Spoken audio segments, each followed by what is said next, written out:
I would teach you how to think correctly. The largest gap between successful and unsuccessful people in life is the thinking gap. I'm not talking about being smart. I'm not talking about an IQ. I'm talking about how you think, how I think. Successful people think differently than unsuccessful people. Wise thinking leads to right living. Stupid thinking leads to wrong living. If you want to have a fulfilled life, you have to fill your mind correctly. Right now, you need to focus on today. And what I realized so many leaders don't understand is that truly today matters. And we overestimate what we can do tomorrow. We over-exaggerate what we did yesterday, but we underestimate what we can do right now. The only time you have, the only time I have, is now. So the question for all of us is, what am I doing with now? The great leaders, they're present in the moment, and because of that, they maximize the moment. So if you're tempted to take that faraway glance, well, glance. But get right back to the present moment.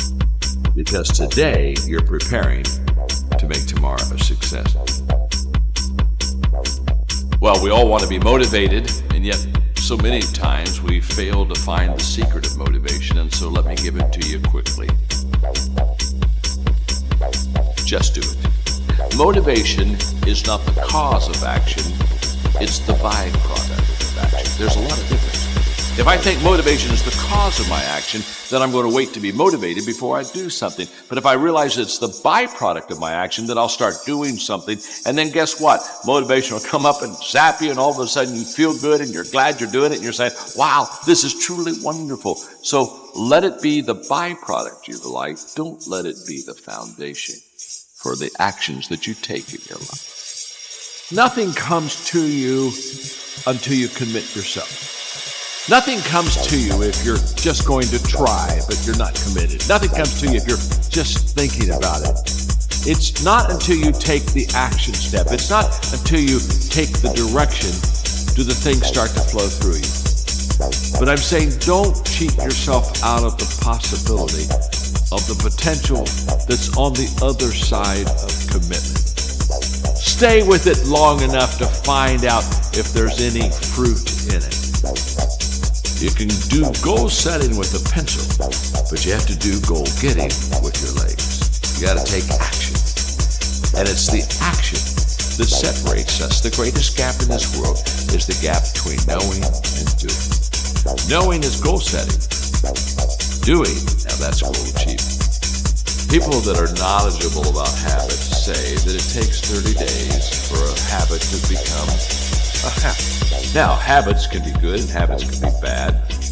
And so over a period of time, you can either be developing habits that are going to help you, or you can be developing habits that are going to hurt you. People that grow develop habits that help them.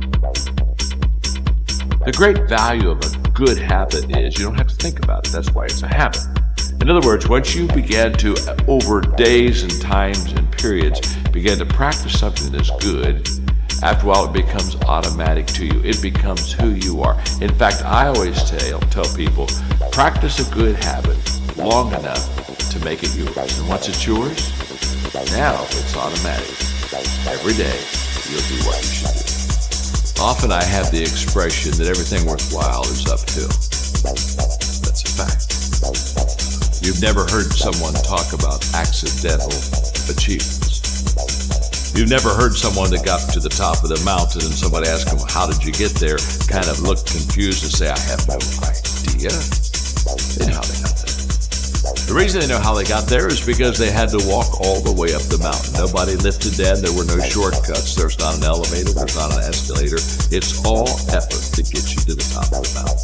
What I want you to understand is that inspiration does a lot better when it's coupled with perspiration. There are a whole lot of people, they want to be inspired in great things, but they don't want to do the hard work to achieve those great things. It's not either or, it's both and. So I really trust today that you will just kind of roll up your sleeves, look at something you haven't tackled for a while, dive in. You'll be amazed that once after you do the work, you get inspired. Don't wait to get inspired before you do the work.